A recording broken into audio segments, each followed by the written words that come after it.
ये chapter number 4 है और इसमें इसका जो फोकस है वो basically on the research philosophies के ऊपर है, और रिसर्च फिलोसफीज को हम किस तरह से यूज करते हैं जब हम लिटरेचर व्यू कर लेते हैं और उसके बाद जब हमने हाइपोथेसिस डेवलपमेंट करना होता है। अब जो हमारी स्टेज है ना वर्किंग पेपर में, आप लोग पहले प्रॉब्लम कर चुके हैं, आप लोग पहले ऑब्जेक्टिव्स क्वेश्चंस कंट्रीब्यूशन सेट कर चुके हैं, आप लोग पहले लिटरेचर व्यू कर चुके हैं। अब उसके बाद जो हमारा फेज है वो basically to develop a theoretical framework. तो थ्योरेटिकल फ्रेमवर्क क्या होता है इसके बारे में मैं आपको बताऊंगा, लेकिन उससे पहले क्या चीज इंपॉर्टेंट है जिसको जरूरी है हमें समझना, बड़ा जरूरी है थ्योरेटिकल फ्रेमवर्क को। थ्योरेटिकल फ्रेमवर्क से पहले तो these are called research philosophies. तो अब फिलोसफी से क्या मुराद होता है? फिलोसफी जो टर्म है बेसिकली हम नॉलेज क्रिएशन से रिलेट करते हैं, या you can say that anything which has some kind of assumption about the reality or a future, that is called a philosophy। जो भी हम जब भी हम फिलोसफी की बात करते हैं, और यूजली रिसर्च एक फिलोसफी ही है, क्योंकि ये जो एरिया है बेसिकली ये प्योरली रियलिटी को रिफ्लेक्ट नहीं करता, ये एक्चुअली रियलिटी को चैलेंज करता है, और यहाँ रियलिटी को डेवलप कर रहा होता है या रियलिटी को एक्सपेंड कर रहा होता है। तो इसलिए हम इसको फिलोसफी के अंदर लेकर आते हैं। आपके सामने एक रिसर्च अनियन नजर आ रहा होगा। ये research onion is very important for your concern and for your working paper as well and your fourth stage as well. Like आप लोग अभी जो लिटरेचर रिव्यू कर रहे हैं, अभी लिटरेचर रिव्यू करने के बाद जो आप लोगों ने काम करना है वो आज हम देखेंगे, जो नेक्स्ट स्टेप है फिलोसफीज के बाद का। इसकी रिसर्च अनियन की जिस तरह की लेयर्स होती हैं, इसी तरह से इसकी भी डिफरेंट लेयर्स है। जो सबसे आउटर लेयर है दैट इज रिसर्च फिलोसफी, और जब हम इसको स्पेसिफाई करते हैं इन लेयर्स को, तो अल्टीमेटली हम अपनी मेथडोलॉजी की तरफ चले जाते हैं कि हमारी रिसर्च मेथडोलॉजी क्या होगी, लेकिन ये बेस करती है हमारी आउटर लेयर के ऊपर, यहाँ पे रिसर्च फिलोसफी के ऊपर। तो जी जुल्करनैन साहब, आपका क्वेश्चन है, जी बताएं।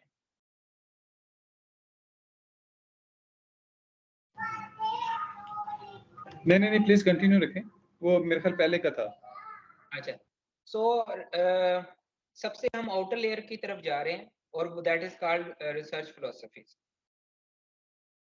रिसर्च फिलोसफी को मैंने अभी आपको बता दिया कि what does it mean. It is mean the development knowledge और defining the nature of knowledge, that is basically philosophy. हम जब नॉलेज क्रिएट करते हैं या हम नॉलेज को डिफाइन करते हैं कि व्हाट इज द नॉलेज या what is the nature of knowledge, तो that is called research philosophy. आम जुबान में हम रिसर्च फिलोसफी को इस तरह से बता सकते हैं कि आप किसी फिनोमिना को डिस्क्राइब कर रहे हैं, लेकिन वो फिनोमिना अभी मेच्योर फॉर्म में नहीं है, that is called a philosophy. तो जब वो मेच्योर फॉर्म में आ जाएगा that become the system, that not a philosophy. से फॉर एग्जांपल जैसे बिग बैंग थ्योरी के बारे में एक्सप्लेनेशन दी जा रही है, डिफरेंट अजम्पशंस है, दैट इज फिलोसफी। इसी तरह से कोविड-19 जब आया तो उससे जुड़ी काफी ज्यादा कॉन्स्पिरेसीज थी, that is also kind of philosophies. So if a logical one, that is research philosophy. It's a irrelevant or illogical, that become conspiracy. So when we talk about the research philosophy, there are two major part of research philosophy. One is called the ontology and other is called epistemology. These two important part of the research philosophy. One is called ontology. So ontology से क्या मुराद है? And it's very important. आपको मैं अपना experience में share करूंगा ontology से related भी और एपिस्टेमोलॉजी से रिलेटेड भी, तब आपको समझ आएगा कि ये क्या कह रहे हैं। अगर हम ओंटोलॉजी की बात करते हैं तो ओंटोलॉजी से मुराद ये होता है कि जब हम रियलिटी को डिफाइन करें या हम हकीकत को बताएं कि what is actual reality is, तो उसको हम कहते हैं ओंटोलॉजी। तो रिसर्च में भी हम यही कोशिश कर रहे होते हैं कि हम रियलिटी को डिफाइन कर रहे होते हैं या रियलिटी को एक्सपैंड कर रहे होते हैं। तो ये हमारी ऑन्टोलॉजी होती है, ऑन्टोलॉजिकल अजम्पशंस होती हैं, इसको हम ऑन्टोलॉजिकल अजम्पशंस कहते हैं।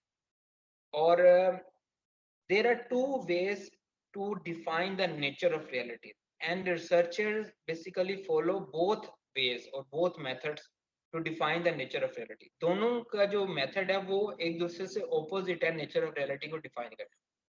कुछ लोग जो हैं वो नेचर ऑफ रियलिटी को डिफाइन करते हैं in terms of facts, in terms of objective criteria, in terms of information, in terms of you can say that the data. So that is that is the first aspect of ontology. Other aspect of ontology basically focus on what people say, what are the views of people, what are the perceptions of the people. That is the second aspect of reality, and we define these aspects as objectivism. The first aspect of objective ontology is objectivism, and the second aspect of ontology is subjectivism.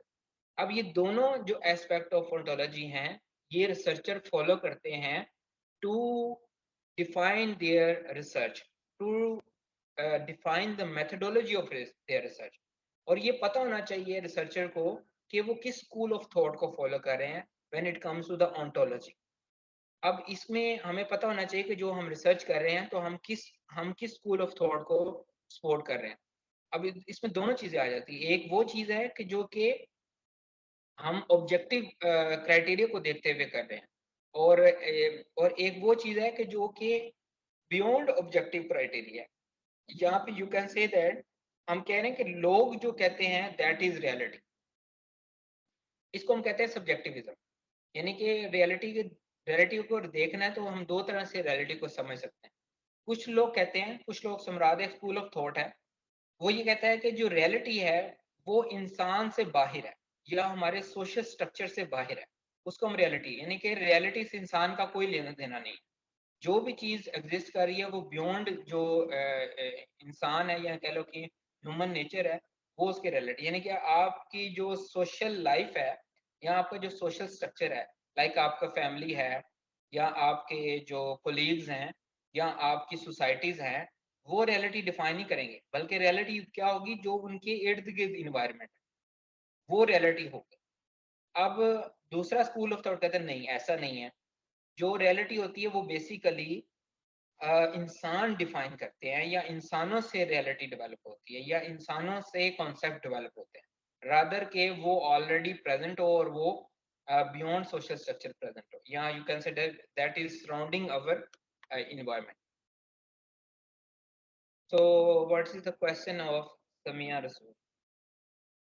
Sir, which one is authentic, the word of mouth or the reality around you? Well, इसमें हम एक कह लें कि कोई permanent इसके अंदर कोई डिसीजन नहीं हम दे सकते कि कौन सा बेहतर है, ऑब्जेक्टिविज्म बेहतर है या सब्जेक्टिविज्म बेहतर है, बिकॉज दोनों की जो लॉजिकल एक्सप्लेनेशन है वो बड़ी स्ट्रॉन्ग है। जो दोनों स्कूल ऑफ थॉट्स है they are working in parallel, you can say that they are working in interaction. Ontology जो है वो एक तरह से इंटरेक्ट कर रही है ऑब्जेक्टिविज्म और सब्जेक्टिविज्म, लेकिन जो ज्यादा प्रोमिनेंट फॉर्म ऑफ ऑन्टोलॉजी है वो ऑब्जेक्टिविज्म है। और यू कैन से दैट के इवन जो कुरान पाक है या जो Islamic knowledge, you can say that जो कुरान पाक है that is also a kind of objective knowledge rather than a subjective knowledge, because it's defined according to what is beyond the social structures. That is defined not according to the society but according to what is around the society. So that is more prominent form of ontology, and majority researchers follow that objectivism rather than subjectivism. But subjectivism still exists, and subjectivism has its own importance, and many people, many researchers in psychology especially in psychology, or you can say that sociology, both these field follow subjectivism, purely subjectivism, as they are defining the knowledge or defining the reality from the people, not around the people but from the people. I hope कि आपको ये दोनों चीजों में difference समझ आ गया होगा कि इन दोनों में डिफरेंस क्या है। सो अब सर हम दूसरी कह चीज सकते जो हैं एक फ्रॉम द पीपल जो है वो कंट्रोल्ड और अराउंड द पीपल अनकंट्रोल्ड, इस तरह से व्यू नो कर सकते हैं वो हम इसको। नो नो नो नो दोनों चीजें जो हैं वो कंट्रोल्ड होती हैं, मतलब कि जो बताने का नजरिया वो डिफरेंट है, लेकिन ये दोनों चीजें ऑर्गेनाइज्ड वे में डिफाइन होती हैं, चाहे वो ऑब्जेक्टिविज्म हो चाहे वो सब्जेक्टिविज्म। दोनों both are logically explained, logically assumed. इस तरह मैंने आपको बताया कि ऑब्जेक्टिविज्म से क्या मुराद है कि जिस जब रियलिटी को हम नंबर्स की बेस पर डिफाइन करते हैं, दैट इज ऑब्जेक्टिविज्म। और जिसमें इंसानों का लेना, फॉर एग्जांपल हमने किसी पर्सन की परफॉर्मेंस को देखना है, तो हमारे पास मेजर्स होते हैं परफॉर्मेंस को देखने के लिए। उसके अंदर वेटेज होती है, 100 में से कितने में नंबर मिलते हैं उसको, परफॉर्मेंस अप्रेजल जब होती है उसमें से पता चल जाता है कि उसकी परफॉर्मेंस क्या है, दैट इज ऑब्जेक्टिविज्म। लेकिन एक अगर मेंटोर या एचओडी या कोई बॉस किसी पर्सन की परफॉर्मेंस नंबर्स की बजाय उसको देखते हुए बताता है, तो that is a subjective approach and it also works in a different way. मतलब हो सकता है कि अप्रेजल में देखा जाए शायद वो उसके नंबर पूरे ना हो, but according to the view of boss, or you can say that the person who supervise the employee or subordinate will decide कि performance क्या है, so that is subjectivism. So in majority cases subjectivism leads to biasness, leads to favoritism, इस तरह की चीजें आती हैं जब हम सब्जेक्टिविज्म को देखते हैं। But objectivism is somehow is more on merit based, or you can say that it's more acceptable among the people. So yes sir. इसके अलावा जी कोई क्वेश्चन? हाँ जी कोई? alright. So second thing is, second aspect of research philosophy is epistemology. अब ये epistemology से क्या मुराद है जी? Epistemology से मुराद है ontology define nature of reality, or but epistemology explain what what include the knowledge, what include the reality, or you can say that what explain the reality and how we can explain the reality, that is epistemology. You can say that कि ontology का मकसद है कि reality को define करना, उसको किस तरह से डिफाइन करना है, कौन सा नॉलेज रिक्वायर है, कौन सी इंफॉर्मेशन रिक्वायर है, that comes under that domain of epistemology rather than ontology. ये both things are different. Ontology mean nature of reality and epistemology mean what is reality, or you can say that what constitute a reality, what constitute a knowledge that define the reality. So that is epistemology. अब epistemology में reflection होती है ontology की, जो हमने अभी पढ़ी positivism और सब्जेक्टिविज्म की। एपिस्टेमोलॉजी में भी रिफ्लेक्शन होती है पॉजिटिविज्म की और सब्जेक्टिविज्म की। अब मैं आपको ना इसको एक्सप्लेन करता हूँ एक इवेंट के साथ। बैक इन 2017 मैंने पीएचडी के लिए अप्लाई किया था लम्स के अंदर, तो I got the interview call and I went for the interview, और वहाँ पर पैनल बैठा हुआ था और मेरे सामने टेबल पड़ा हुआ था जिसके ऊपर ग्रीन कलर का कपड़ा पड़ा हुआ था। तो some person in the panel, उसने मुझे क्वेश्चन किया कि ये जो आपके सामने कपड़ा पड़ा हुआ है इसका कलर क्या है? तो मैंने कहा दैट इज ग्रीन। तो उसने कहा how could you tell that कि ये ग्रीन कलर है? मैं कहता हूँ ये ब्लैक कलर है। मैंने कहा सर मेरी आंखें देख रही हैं, मैं सेंस कर सकता हूँ कि ये कलर क्या है। फिर उसने मुझे जवाब दिया कि ये किसने बताया है कि ये ग्रीन कलर है? तो ये जो किसने बताया है कि ये ग्रीन कलर है, that is epistemology, right? So लेकिन वो कलर वो कलर है, that is ontology. I hope you are understanding कि ऑन्टोलॉजी डिफाइन करी nature of reality, that is colour. But किसने डिफाइन किया कि कौन सा कलर है, दैट इज एपिस्टेमोलॉजी। तो एपिस्टेमोलॉजी में इंसान का बहुत बड़ा रोल है, लेकिन वो दोनों तरह से प्ले करता है रोल, एक ऑब्जेक्टिवली और एक सब्जेक्टिवली। अगर आप देखें तो जो कलर है, कलर की जो टाइप है, वो किसने डिफाइन की है, वो एक्चुअली तो इंसान ने डिफाइन की, but that is beyond our social structure, तो that become the objective related. तो मैंने उसको यही बताया था कि according to my senses and according to the objectivism, that thing is green, and that thing is the color and is green color. So फिर उसने कहा था ठीक, फिर उसने आगे नेक्स्ट क्वेश्चन की तरफ चला। So it's a kind it's a very difficult thing when you are defining the nature of reality and when you are explaining the nature of reality. It's very difficult thing and very complex aspects. और जब हम इन चीज़ों में पढ़ते हैं तो हम sometime reality को बड़े अजीब तरह से देखना शुरू करते हैं, फिर हम चैलेंज करना शुरू कर देते हैं कि जो हमारी रियलिटी है वो क्या है, वो एक्चुअल में वही है जो कि हमें नजर आ रही है, that is a different thing. से फॉर एग्जांपल जिस तरह मरने का कॉन्सेप्ट है, सब ने एक दिन मर जाना है, और मरने के क्या बाद होता है अब किसी को नहीं पता। अब बीइंग अ मुस्लिम हमें तो बताया गया ना हदीस के थ्रू या कुरान पाक के थ्रू, लेकिन हमने एक्सपीरियंस तो नहीं ना अभी तक किया। तो दैट इज द अप्रोच जो कि बड़ी डिफरेंट है इसको अंडरस्टैंड करने के लिए कि मरने के बाद क्या होगा, अब हमें नहीं पता। तो जो चीज़ हमें बताई गई है कि मरने के बाद क्या होगा, that's come from the revelation, और you can say that through Quran पाक और अहादीस हमें बताया गया कि जी आफ्टर डेथ क्या क्या हो। और अब उस वो जो चीज़ें बताई जा रही हैं that will come in future, और you can say that after death, जब एक पर्सन की मौत हो जाती है फिर उसको पता चलेगा कि वो क्या चीज़ें थी, और वो चीज़ें हमें पहले बताई गई। लेकिन बहुत सारे जो नॉन मुस्लिम लोग हैं वो बिलीव ही नहीं करते कि आफ्टर डेथ कोई कॉन्सेप्ट है अभी। रीज़न क्या है, because they are purely focused और believe in what is subjectivism. तो यहाँ सर मैं एक क्वेश्चन पूछ सकता हूँ सर? जी जी जी जी पूछे क्वेश्चन।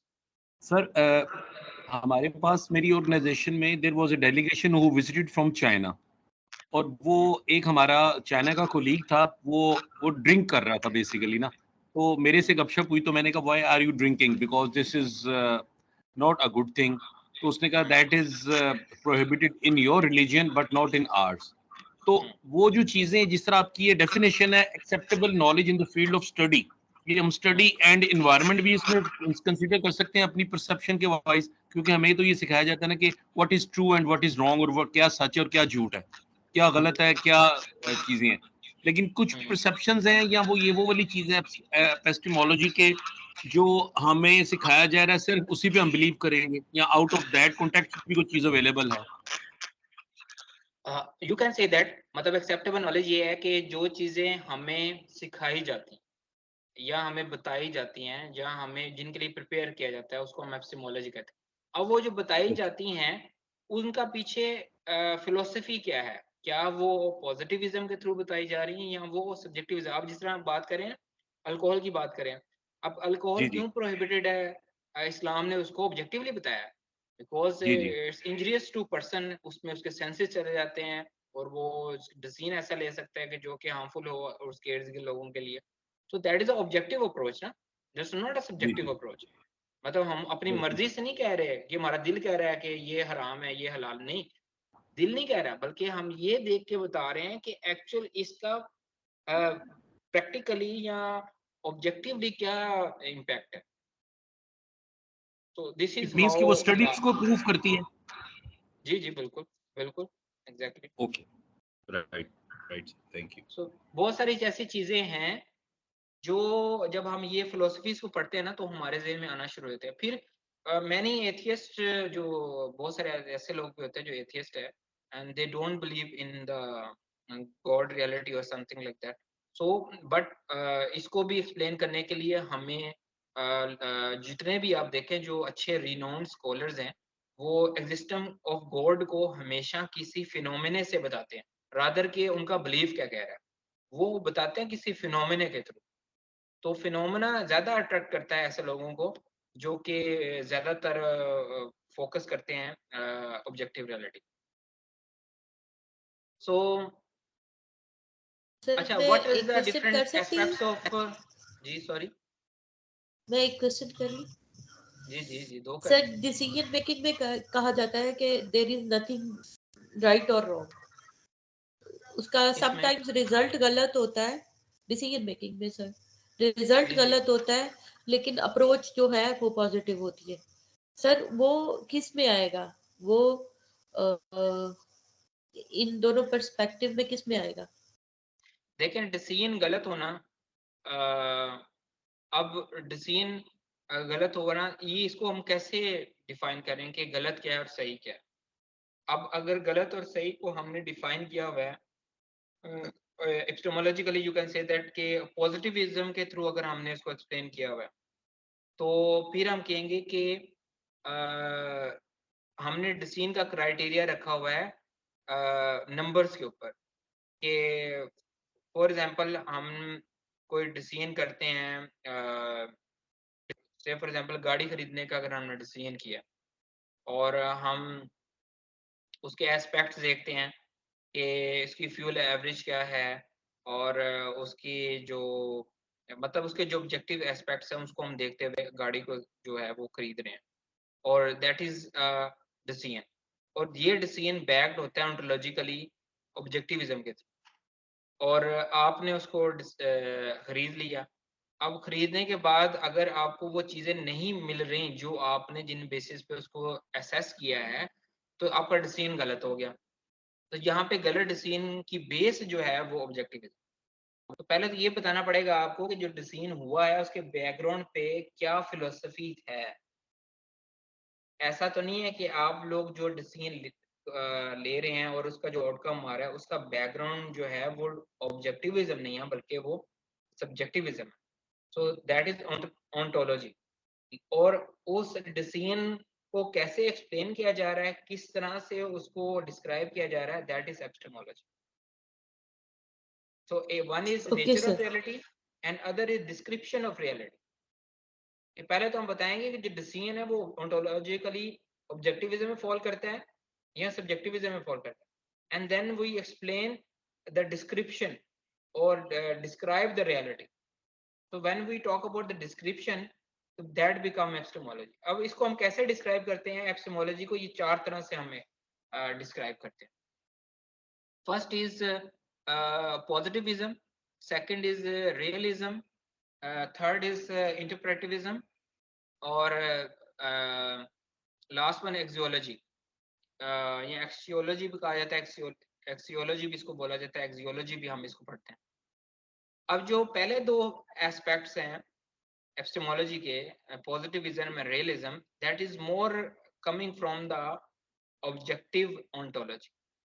और जो इंटरप्रेटिविज्म है या एक्सियोलॉजी है, that comes from purely from, you can say that the subjectivism।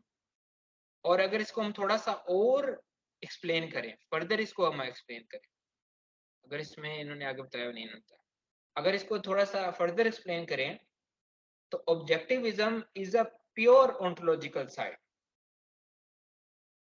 और जो एक्सियोलॉजी है is a pure subjective side of ontology. अगर हम रियलिज्म की बात करते हैं, that's not pure objective side but it's a kind of mixture. Sometime it is objective, sometime it is subjective. Similarly, interpretivism is same. Sometimes it's become objective, sometimes it is subjective. It's works between the objectivism and subjectivism.